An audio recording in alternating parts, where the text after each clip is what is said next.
So, first, let me give you an idea of what exactly the whole course of Quantum Mechanics 1 is about. So, the first part of this course actually deals with setting up the mathematical backbone of the whole subject, and that is there is a name for it, and it is called the linear vector space. So the mathematical backbone is the linear vector space. So we will be interested in using the Dirac's bracket notation. So we'll spend a lot of time to build that mathematical framework. Okay, so many people sometimes find it a little bit difficult to follow that. So we'll go with the right pace, not too fast, not too slow.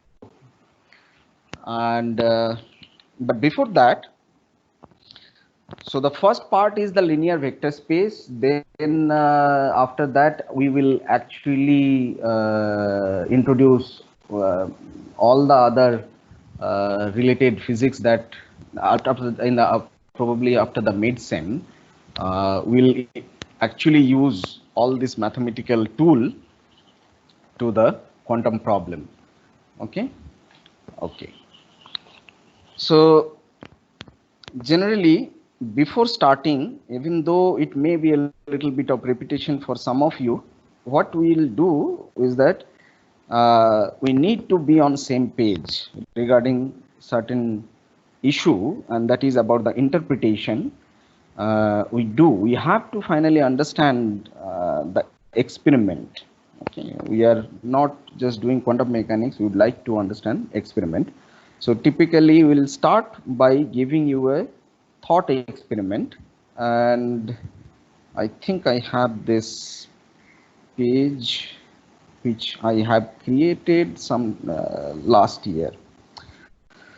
Okay, so let me then discuss the interpretation of quantum mechanics. We can have a debate about the interpretation of quantum mechanics, but we are going to follow the typical approach that we take.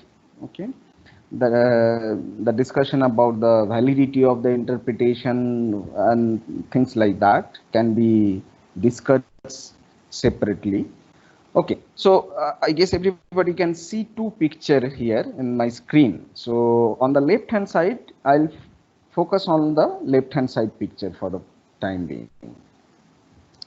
So what exactly I have in this screen is that from the left, a plane polarized light is actually coming in.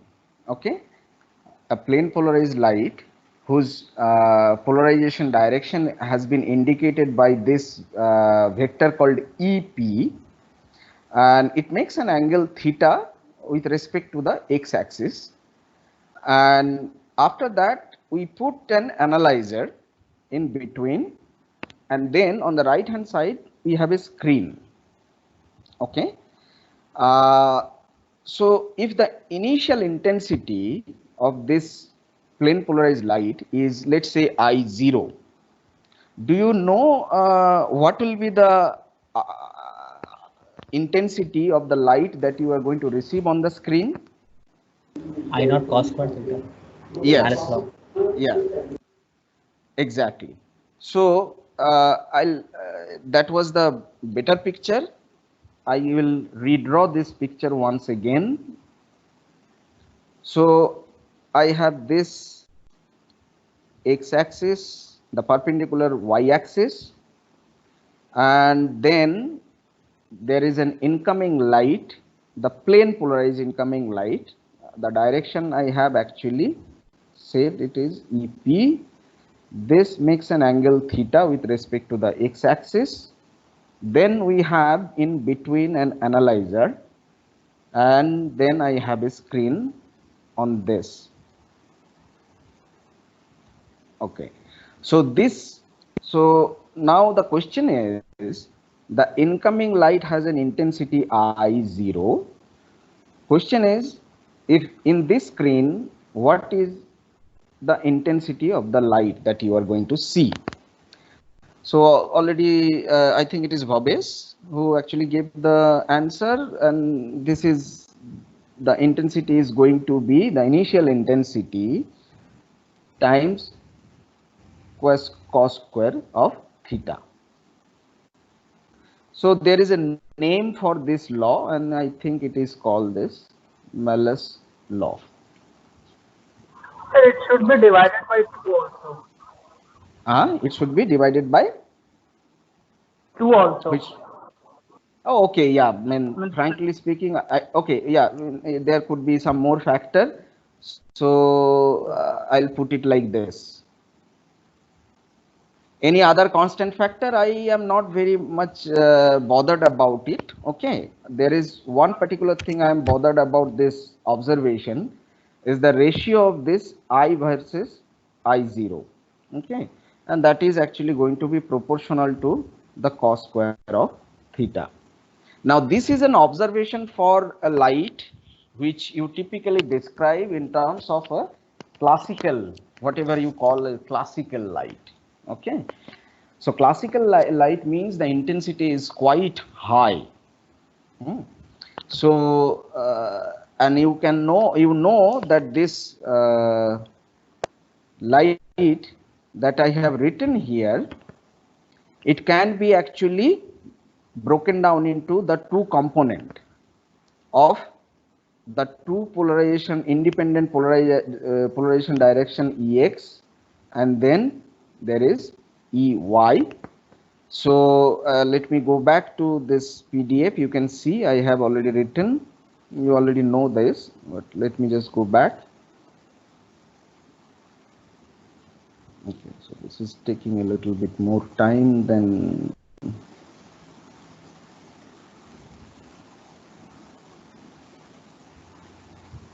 just a moment.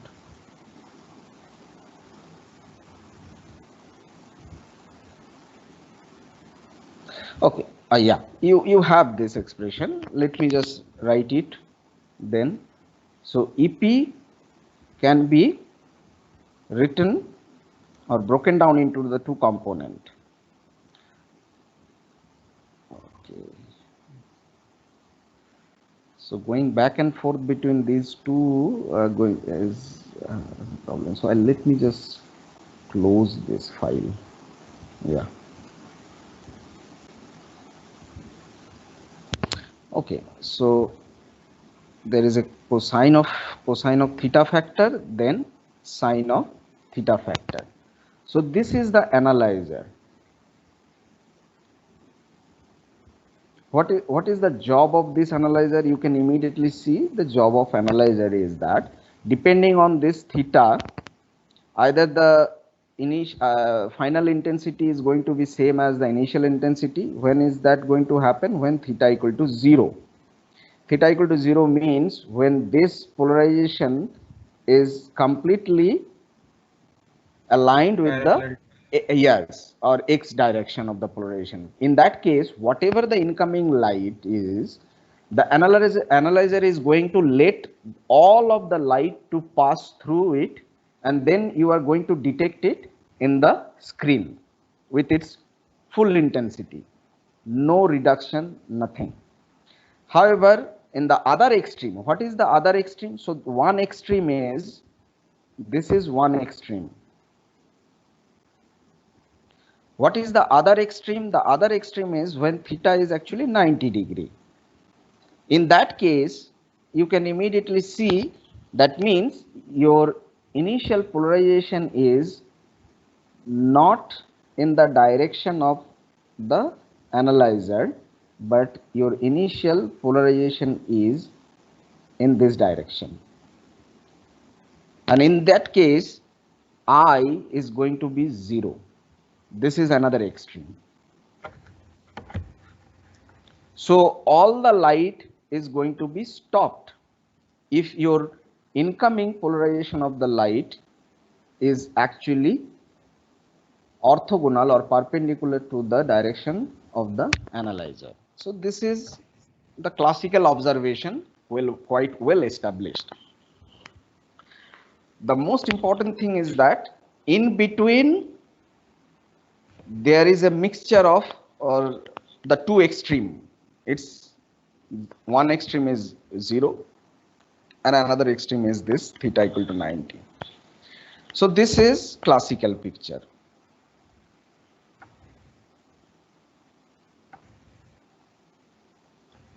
Now, even in the classical picture, let us take a very specific example of any particular angle, which is, these are the trivial cases, theta equal to 0 and theta equal to 90 degree. Any angle, let us choose theta equal to a nice number. Let us choose how much? Let us choose 30 degree. 45, okay, somebody said 45, so let us say 45. So what do you expect classically if theta is equal to 45? Half. Exactly half. So I by I0 is going to be half. That means the outgoing intensity or the received intensity is exactly half of it. Okay. Now let us do a thought experiment. Although it can be done even, it's not anymore a thought experiment. This can be performed in real time.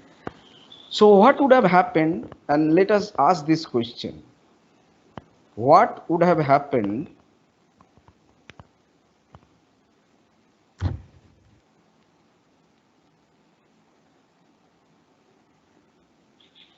if we reduce the incoming intensity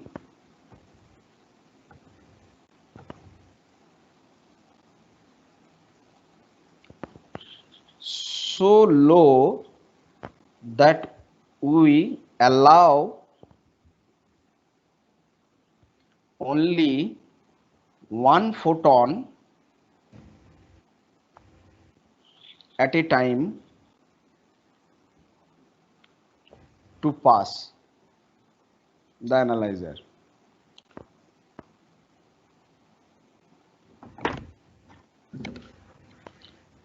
What do you expect to see?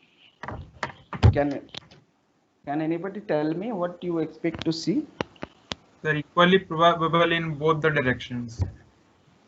So let's say, so somebody said equally probable in both the direction.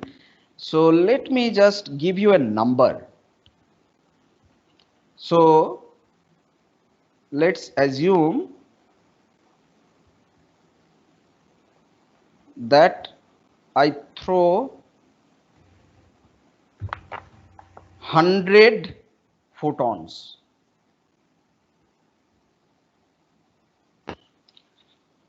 How many photons do you expect to receive on the screen?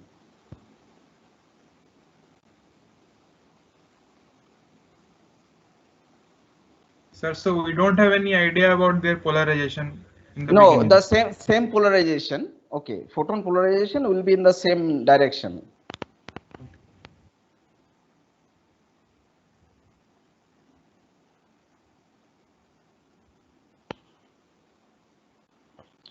Okay, as further assume that theta is once again 45 degree.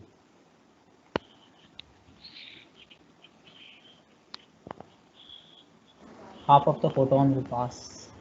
Yes. But that's weird actually. That is a statement that I would like to disagree with it. The first statement I agree.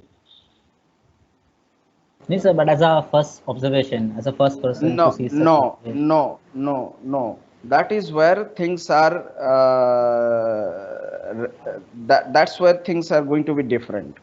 So the important thing is, okay, everybody agrees in this case that if I start throwing photons one by one, and ultimately I have actually managed to throw 100 photons, it will be, so the answer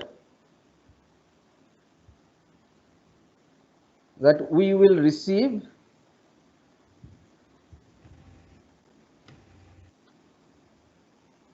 (50 photons). This I agree. But which 50 photons? That you cannot say. That is completely random. It's not like it will go through alternatively. That is not the case.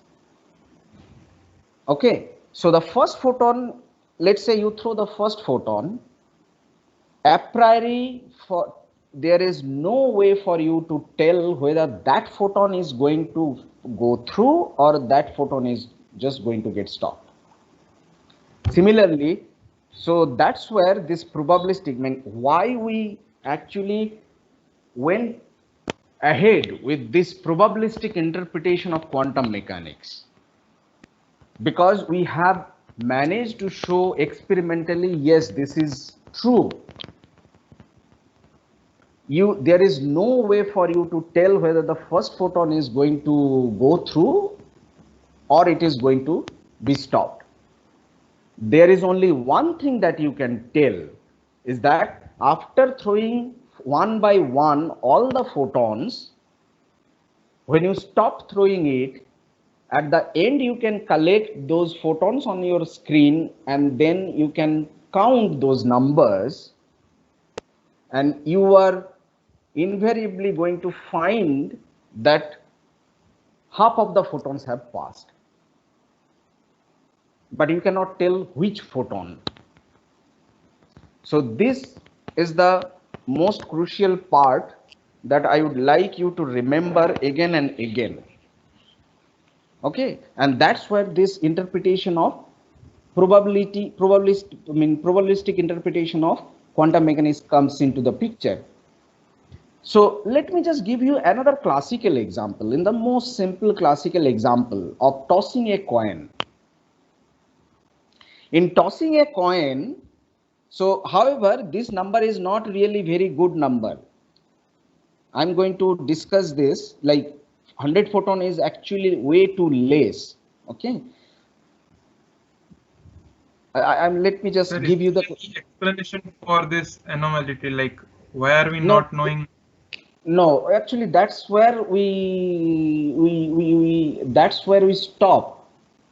This is the nature of quantum mechanics.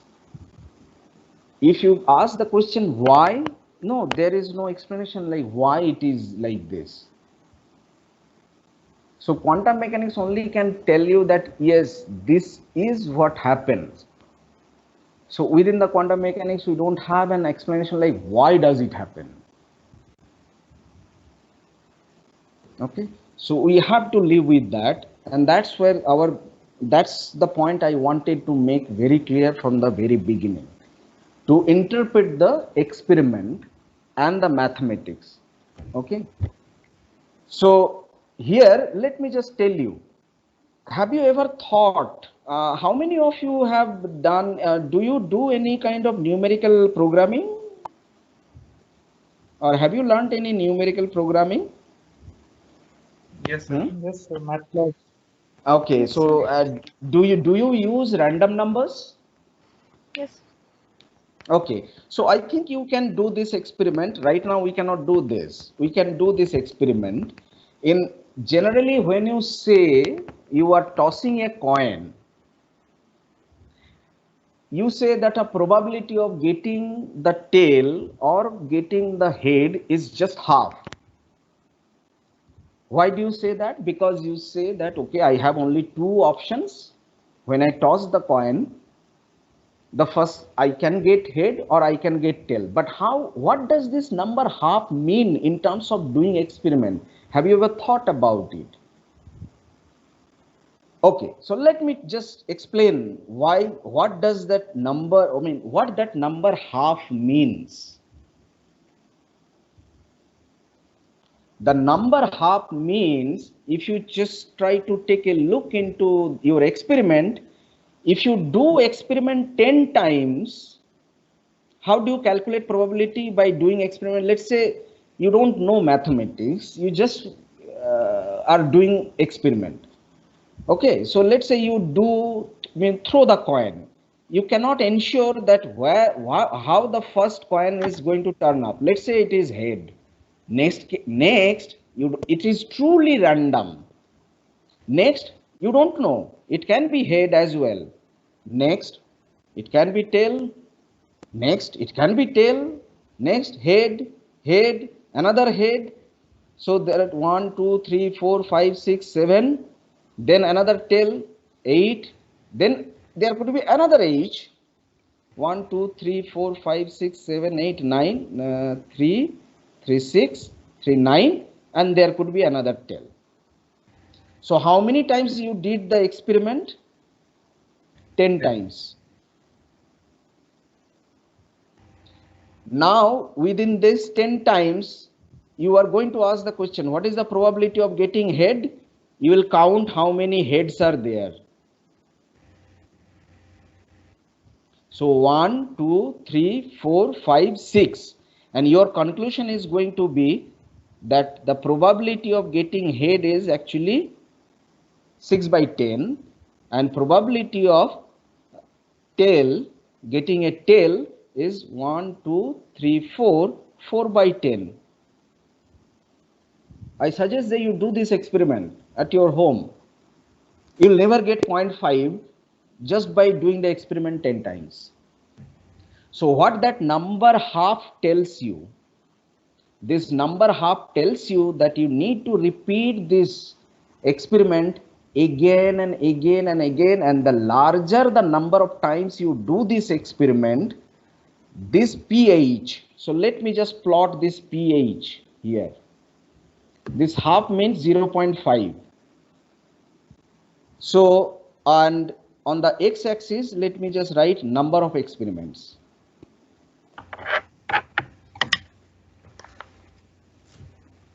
So I have done the number of experiment 10 times. And that number starts from here, somewhere higher than 0.5. You do repeat this experiment 100 times, 1000 times, 10,000 times, million times. What do you expect? You will see that this probability is going down, down, and then finally it will reach this probability value. And this is a purely classical thing. No quantum mechanics and nothing. So when you say that I have the probability of getting half, in reality, while doing the experiment, what you really mean by that statement, that the probability of getting head and tail is equal and it is half, what you implicitly mean that you have done the experiment enough times, and then you have found that the probability is not changing anymore from the experimental observation. So then let me come back to this previous statement that I made, that 100 is actually way too less. What do I mean by that? I mean by that, in the classical limit, when the intensity was very high, what does intensity being very high means? Probability is high. No. Intensity very high means, yes, yes. High number of protons. High number of photons you are throwing at a single instant. And that's the classical limit. Because the classical limit emerges out of quantum mechanics. Why do we say quantum mechanics is more fundamental than classical mechanics? Because the classical mechanics or the classical picture emerges out of quantum mechanics. Now, how does that picture emerges here? So classically, the picture is that final intensity is related to the initial intensity by this relation. This is a classical observation. Then within the same experiment, what I said is that, okay, now let us control our photons, and instead of throwing them, all of them at a single instant, let us just try to throw them one by one. Can we see the same classical picture emerging out of this quantum nature? After a long time. Yes, exactly. Very good. That is what, after a long time. After a long time, you are going to see this classical picture emerging. But what does this long time means? Long time means larger number of photons. So more and more and number of photons you are going to throw. You will see in the screen, if you count the number of photons, slowly the probability is going to go to this half for this. Theta equal to 45. Okay. Everybody understands this? This is Yes, sir. very crucial. Yes, Yes. sir. So automatically, Yes, sir. instead of theta equal to 45, you just change the angle to something else, let's say 30. Okay. What would have happened in case of 30 degree? If theta is changed to 45 to 30, then cos square 30 is actually 1/4, isn't it? Yes, sir. Yeah, 1/4. So that means I, that is the received intensity, by I0 is going to be 1/4. What does it mean? This is classically expected. Classically expected. So quantum mechanically, what do you expect? It means that if you are throwing 1000 photons,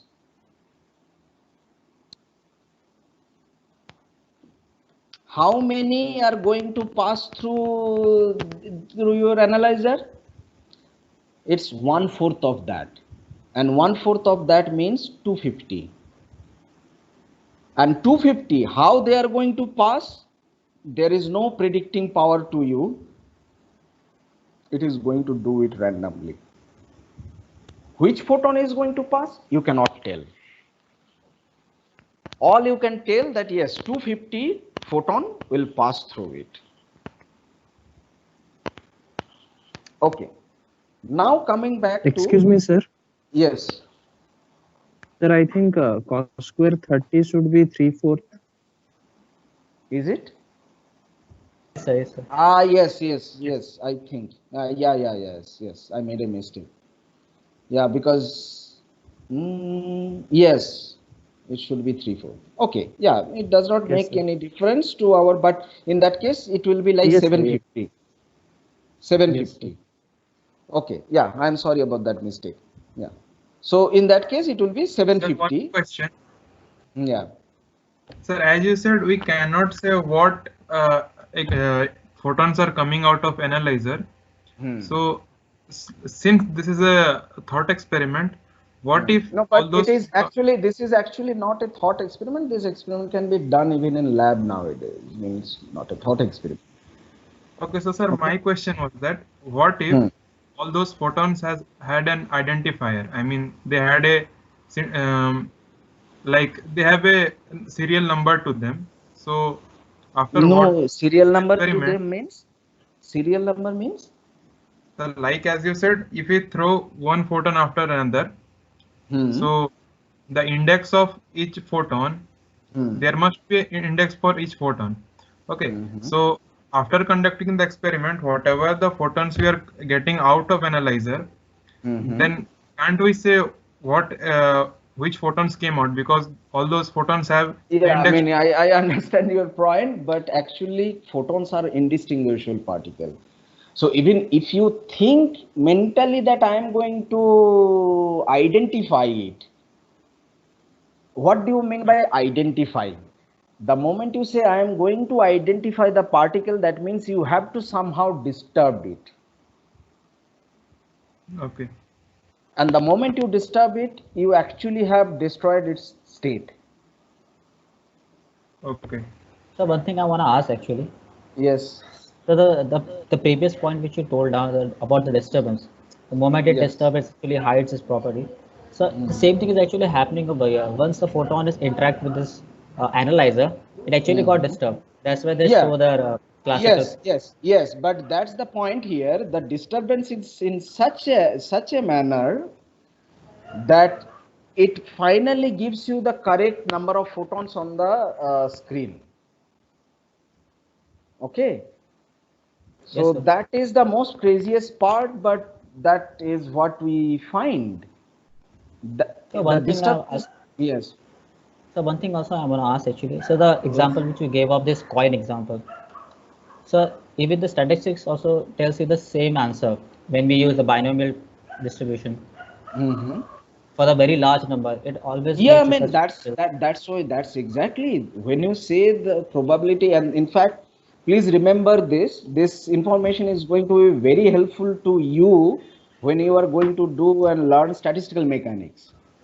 In a statistical mechanics course, when you are going to learn about applying the statistical mechanical principle in order to understand thermodynamic quantities, you will see that effectively all your arguments are valid only when you have a large number of particles.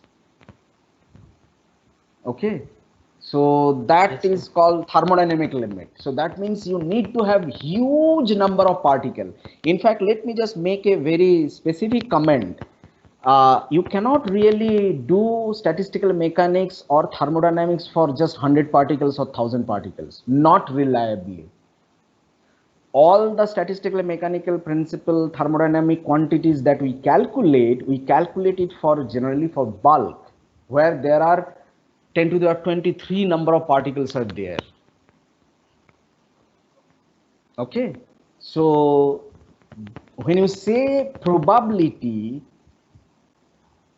inherently, why I wanted to discuss this, because I wanted you to understand the experimental point of view as well, to understand this number when you say probability, because in quantum mechanics it is going to appear again and again and again and again, because everything is probabilistic. Then you would like to say, what do you mean by this number?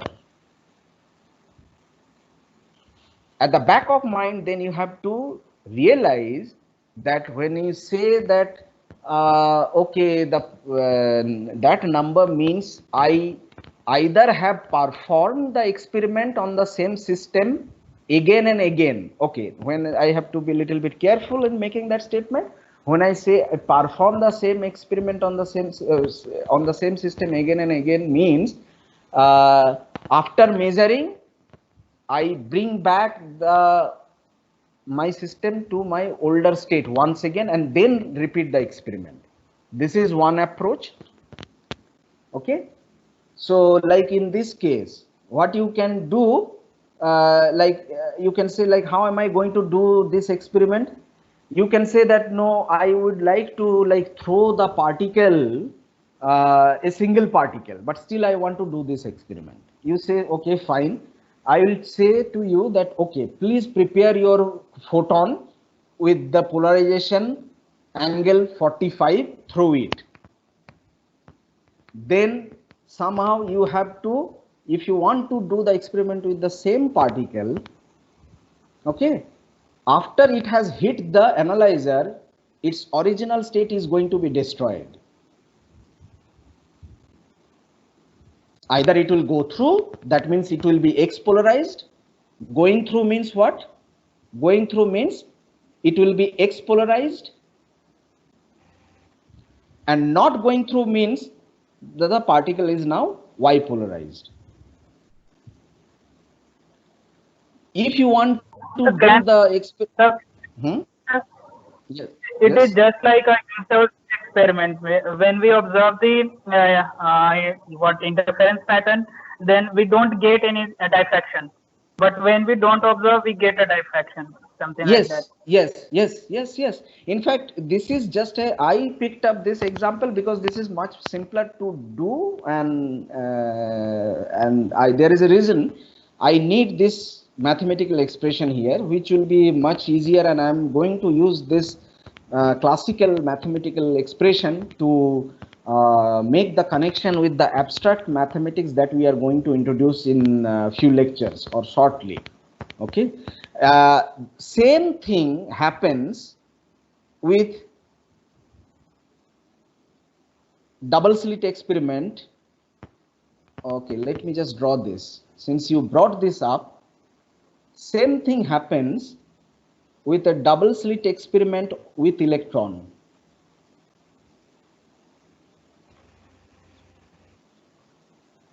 So what you do, there is a screen in the back and there is an electron gun on the left hand side. This is the double slit, slit 1, slit 2. You keep on throwing one electron at a time. Why one electron at a time?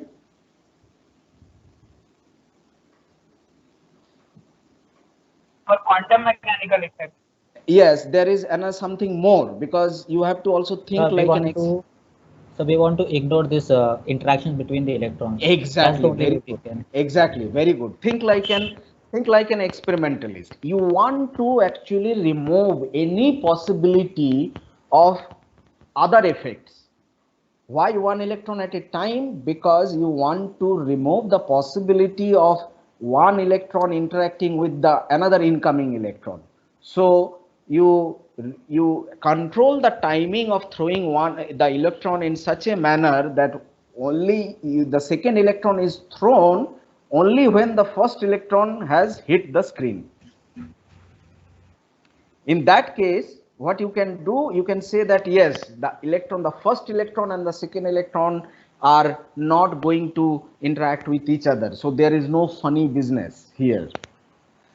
Question is that you already know, even with electrons thrown in this two slit experiment, finally you on the screen, you still get the same interference pattern.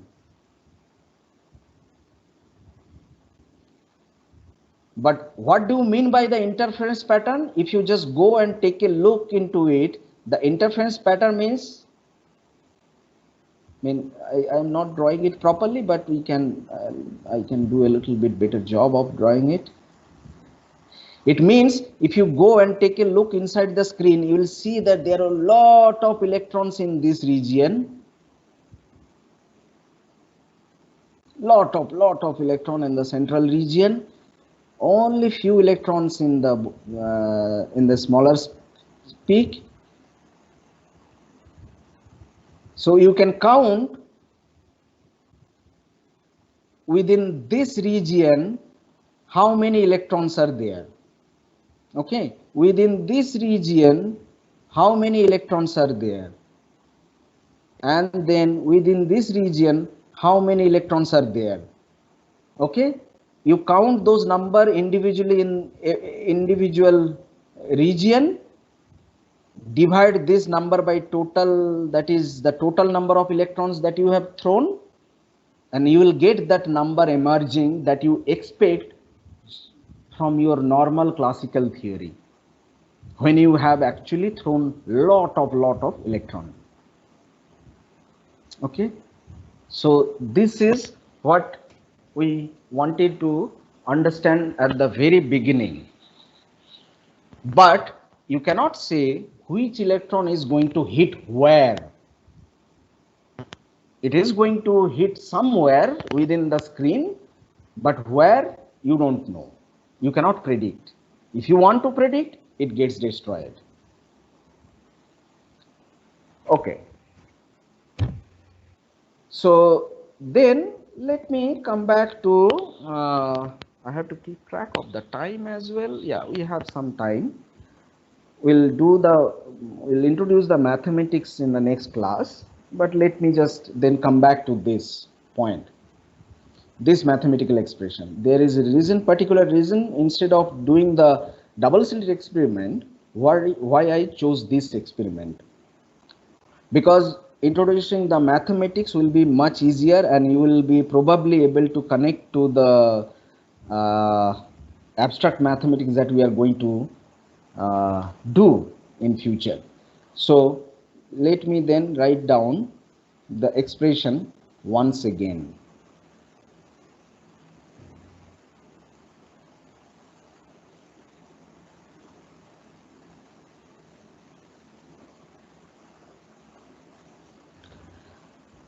So the general direction of the polarization is theta, but this can be written down in terms of or broken down into two independent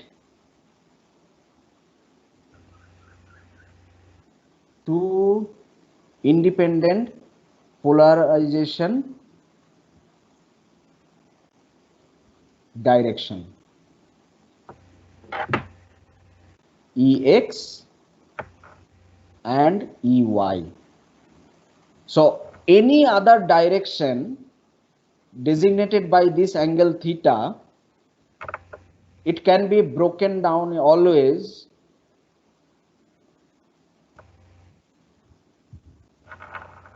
these two independent polarization direction. Now let us just see the connection with the Malus law.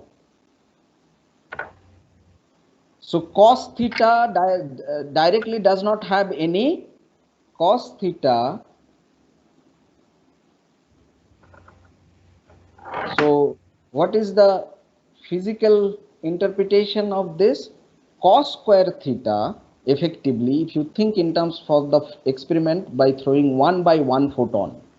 So cos square theta gives you the probability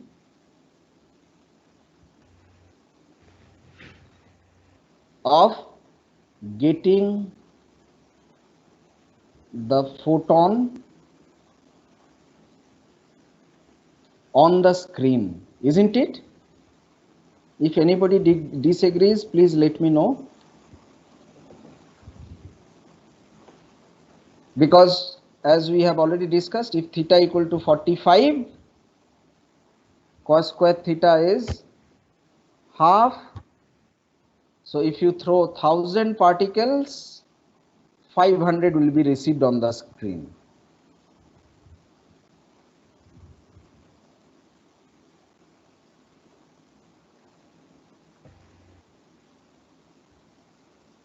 So if cos square theta is the probability of getting the photon on the screen, then what is sin square theta?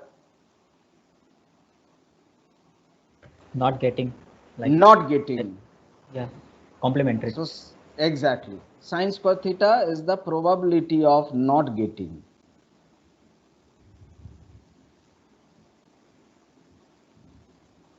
So the total probability adds up to then 1, and that was expected, isn't it? Because you have only two probabilities, either the particle photon is going to go through or the particle is not going to go through. Total probability should be just 1. There are two possibilities. So cos square theta is nothing but the probability of getting the particle on the screen, and sin square theta is the probability of getting the not getting the particle on the screen. Or in other terms, you can, or alternatively, you can see that when a photon is coming through, cos square theta is the probability for the photon to be in polarization state Ex.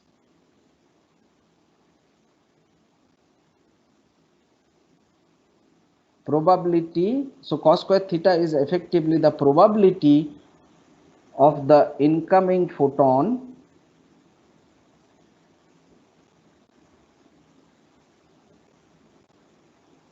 to be in Ex. Okay, so this is getting messy. Ex polarization state. And similarly, sin square theta is the probability for the particle or the incoming photon to be in the Y polarized state. Okay, so this is going to form the basis of our mathematics. So let me just summarize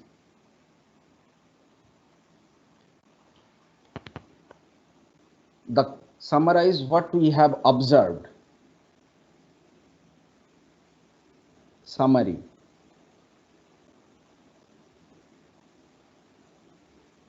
What is the first observation, there are two independent polarization states.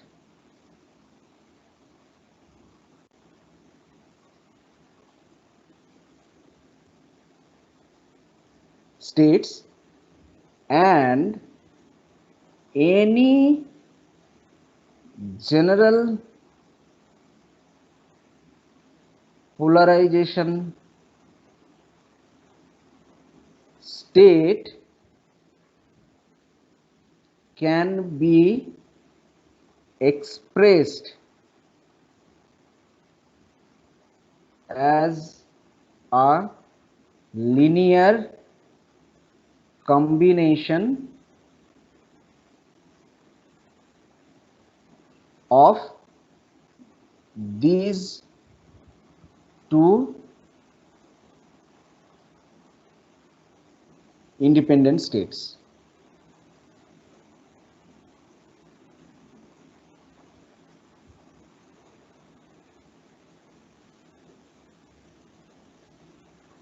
The second observation, the coefficient, the modulus square, actually the square of, in fact, later I am going to change the statement a little bit because this is still in the classical format. The square of the coefficient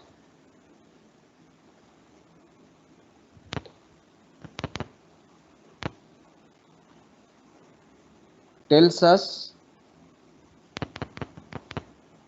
the probability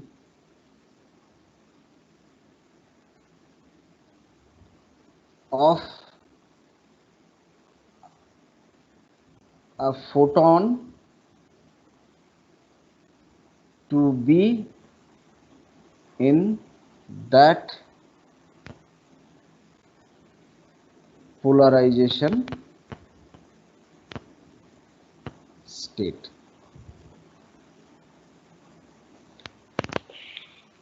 So let me add an extra comment. This interpretation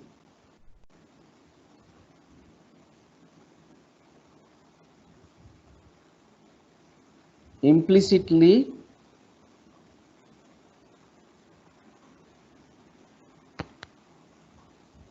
means, or implicitly assume, that the experiment has been done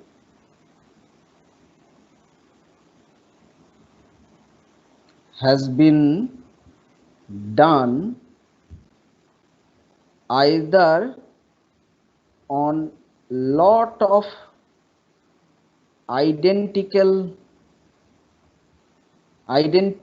prepared photons,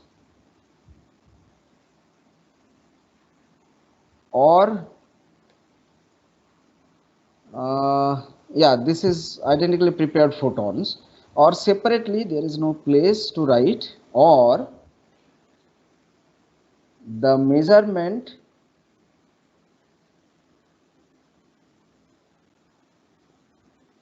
has been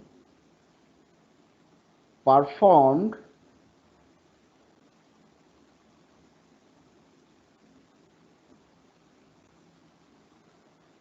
many times on the same photon, but only after bringing the photon back to its initial state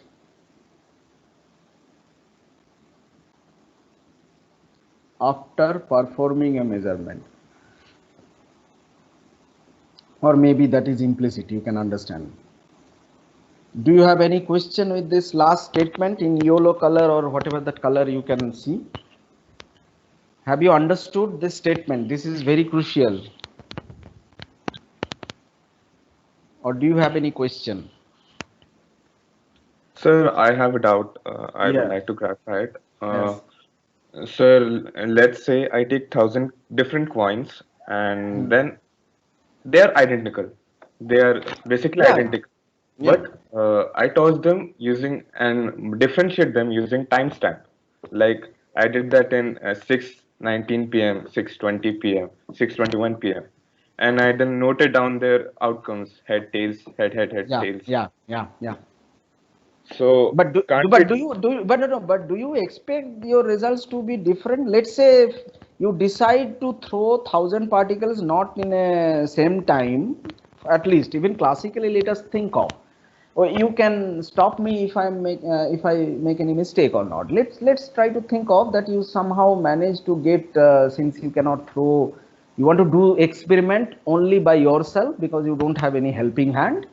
And you have collected, let's say, 1,000 coins, and instead of throwing it simultaneously, obviously you for doing the experiment you have to throw it one by one. Yes. So automatically you throw it in the morning at 6. Next you may decide to, oh, I'll throw it after 10 minutes. Fine, but after that, after you have finished throwing all the coins, all you need to do is that you just note down what the outcome is. Yes, sir. Now, do you think your outcome will be different or will be different than half? It won't be, no, because all you are doing is that after doing the throwing, even though they are at different times, yes, but it is the same identical coin, you have thrown it. So you will you collect all the outcomes, note it down, and after performing after exhausting throwing all the coin, you count how many heads and how many tails are there. Then with 1,000 it is not possible, but let's say it is truly identical and truly random. Okay, 1,000 is not possible. That is a very less number. It should be like actually 1 million minimum. It should be more and more. The idea is that the more is the number, it will be better. Yes, but sir, I understand that the more shots you have, the more you yes, but even if you have a time, but in that tossing the coin, even if you throw it at different time, it is not going to affect your outcome, no? Sir, my question wasn't that, but that in this type of experiment, I'm able to identify which coin is giving me which outcome. Like no, but here, no, but even in photon case also you can tell, no, you can at least write. You may not identify or you may not be, it is not possible for you to put a tag on a particular photon on top of it. But you know the first photon I threw, but it did not go through. Yes, sir. That also you have, that information you have. The only difference is that in this case you cannot see it and you don't even try to see it. Yes, so sir. The moment you try to see it, you disturb its state. That is the difference between the tossing coin experiment and the photon experiment. In tossing coin experiment is definitely you are looking at it and observing it. But even if you are observing it, it does not affect your outcome. Yes, sir. But in quantum mechanics, it will. That is the difference. So definitely you should not take too far the comparison of tossing the coin experiment with the photon experiment. Don't take it too far because it is not one-to-one. There is no one-to-one relation. There is very subtle difference. In case of tossing the coin, I was just talking about tossing the coin because I just wanted to give you an idea like what do you mean by that number. Yes, sir. Okay, but definitely it is true in case of tossing the coin, you are looking at it. Okay, you may even decide to take a picture of it while throwing. Most likely it is not going to, or not just most likely, it is not going to affect your final outcome, because the interaction will be all negligible even if you decide to take a picture of it. Yes, sir. But that is not going to be the case for photons. There, the moment you say that no, I want to actually also see how they are getting stopped and how they are going to go through, you completely destroy the state of the particle. Sir, if I'm right that destruction of a state means like collapsing of a state. No, it's like, no, but think about it. I mean, in a different manner, there is a photon, something, a particle, not even photon. I mean, why does this double slit in a, why does the pattern, the interference pattern in a double slit experiment actually gets washed away when you try to see which particle is going through which slit? It's simply because, what do you mean by observing it? When you say I want to observe it, that means you have to throw a photon. It will go and interact with that electron, it will come back, and then you will detect it, and then you will be able to tell, yes, I have seen that electron. Yes, sir. You need at least one photon, that is the least. But the moment you throw that photon, there will be interaction with that electron and that photon. So whatever the initial state you have prepared the electron with, that state is now changed. Oh, right. Yes, sir, I get it. Isn't it? Yes, sir. I mean, without throwing photon, you cannot see anything, no? Yes, sir.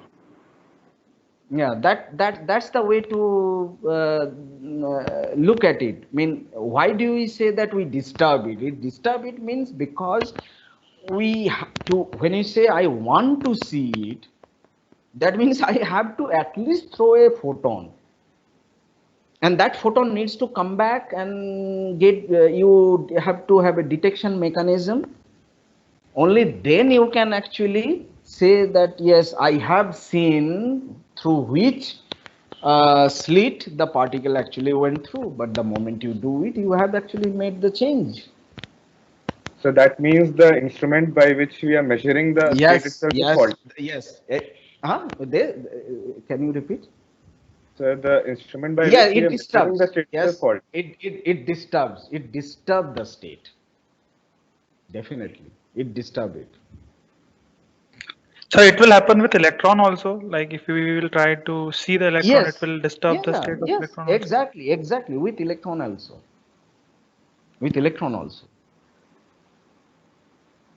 Even if you try to see like, oh, let me just try to see from which slit the electron is passing through, you have to put a detector, okay, and then it will disturb, and the whole pattern is just washed away. Actually, I don't have the video. The video I have seen, Hitachi has done that experiment. This electron, the interference pattern created out of throwing electron one by one. I don't know. It is not available in open platform anywhere. I will try to see it if I can get it from somewhere. It's beautiful. I mean, you can see over time that pattern emerges. Initially, the dots on the screen, it will look like completely random. But then you wait for a long time and you see that, oh, exactly exactly the pattern that you expect, it is emerging. It's beautiful experiment. Excuse me, sir. Yeah. Sir, the experiment you just mentioned, that is available in MIT's OCW. Oh, yes. Okay. So then it is fantastic. So I'll suggest that, yeah, okay. So that is fantastic. So, yeah. So if you are really Sir, I have curious, one small doubt, sir. yeah. Sir, I have one small doubt. So the Yeah, experiment which you mentioned just couple of minutes ago. So in such experiments, we are actually not allowed to see the experiments in through any means. No. Because It's not like you are not allowed to see the experiment. You no, are, meanwhile experiments, we can see the yeah. initial and final state, but meanwhile we cannot see actually No, because that no, will disturb the state and everything, and there will exactly. be one and we won't get such features. Thing is that Yes. so when they are just recording it, so they are Hmm. basically recording in between the two shoots of this I mean to say two photons. Mm-hmm. Mm-hmm. So in that in between they are recording because they are not recording while a photon is being shoot. So I No, mean to but say like no, but then what are you even looking at? If you are no, I not mean I looking at the photon, then what are you looking at? it's actually the screens, actually the pattern we are. No, the screen is your detector. That is Okay, the okay, final. understood. So basically, I'm they are saying, just yes, I am saying during the time of flight between your source and the and analyzer. screen. And There is yeah, no camera. yes, nothing is there. Okay, sir. So we can also see this experiment like we have this photographic plates Yes. because they shine. We can see that. Okay, understood, sir. Yeah. Understood. Okay, so this is what I wanted to discuss today. I hope this will give you certain perspective of like we are going to do a lot of abstract mathematics at the beginning. Okay. However, why I wanted to discuss this, because hopefully this very basic experimental setup and its associated mathematics is probably going to give you a little bit more comfortable space to understand all the things that we are going to do and build up the mathematics on. Let me just tell you once again at the very beginning, okay, and I repeat it for all the classes. If you understand a two-state quantum problem, you understand all of quantum mechanics. I repeat once more. If you understand a two-state problem in quantum mechanics, like the problem that we discussed, why I am calling two-state problem?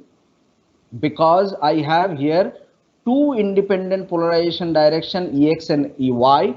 Any general direction can be broken down into these two independent directions. So if you understand this very basic and two-state problem and the corresponding physical interpretation and the mathematics for a two-state problem, then the most general problem of quantum mechanics you can understand quite easily. So hopefully you will be able to grasp the more general mathematical concept easily. Okay.